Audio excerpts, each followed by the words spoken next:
Hey everybody, Pete Warner here with your Diz Daily Fix for Tuesday, February 2nd, 2016. So here is what's happening today. Apparently a security guard at the Wyndham Lake Buena Vista Hotel was arrested after they caught this guy stealing $500 from a guest hotel room. There had been a number of complaints filed from guests at this hotel going back to the beginning of last year, where they said that money and valuables were missing from the rooms. So the Orange County Sheriff's Office set up a sting. They put a video camera in a room, and they caught this guy stealing $500 from the room. Now, they say that more than $8,000 has been stolen over the last year.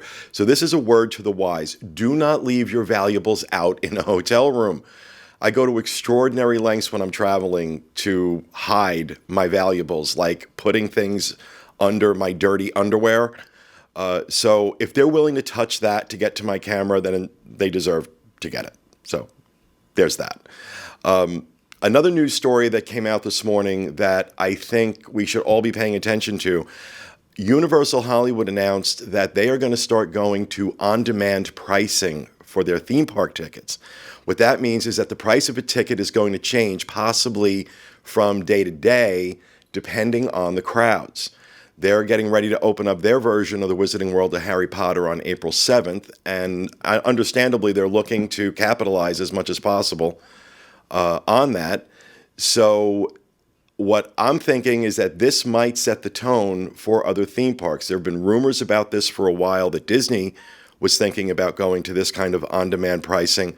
It's already done commonly by airlines and hotels. The more things fill up, the higher the price goes. But the theme parks have not caught on to this yet. So this could be a harbinger of what's to come. We're going to have a larger discussion about that on today's Diz Unplugged show, which is 1 p.m. Eastern Time, dizunplugged.com, so you can check that out then.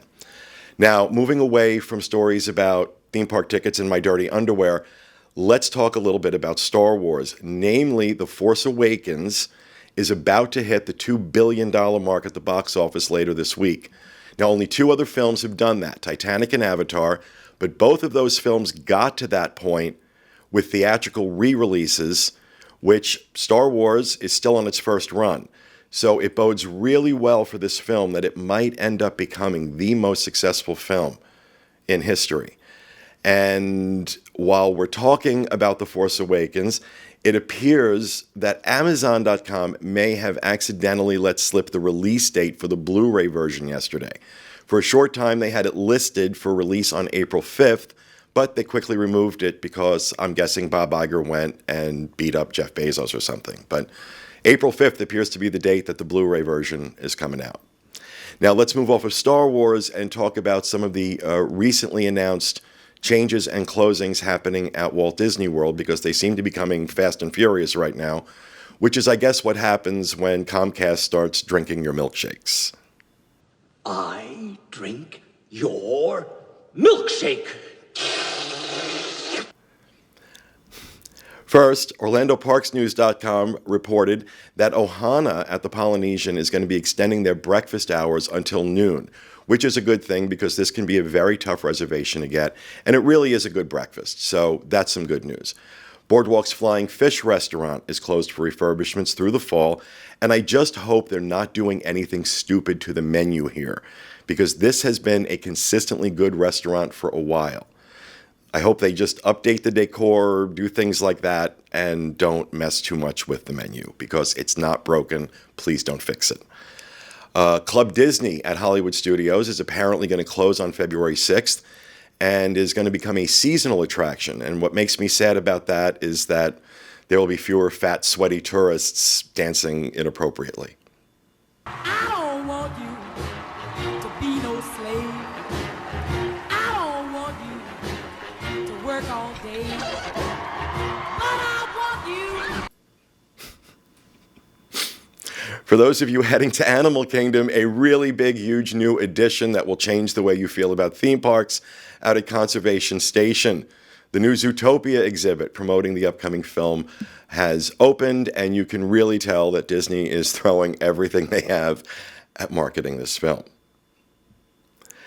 And if you want a complete list of all the closings and rehabs at Walt Disney World, head over to our Daily Fix main page, wdwinfo.com/dailyfix. You'll find links to it there. Now, on the topics of closings and rehabs, there is a post on the theme parks board by Paige's Mom 2013 where she's sharing her frustration at the number of attraction closings happening around Walt Disney World, and I get it, because it is starting to feel like, or it has been for a while, feeling like construction world.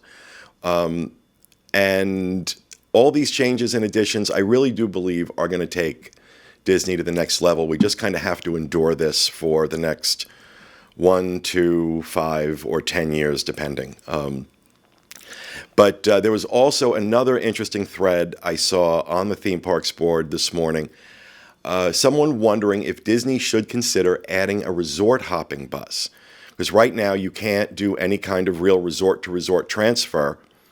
And I think it's an interesting concept. So head over to DizBoards.com and check that out.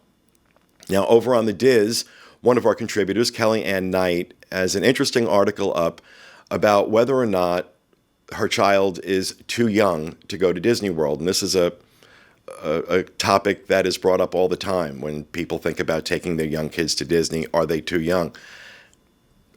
It's an interesting idea. So go check out that article.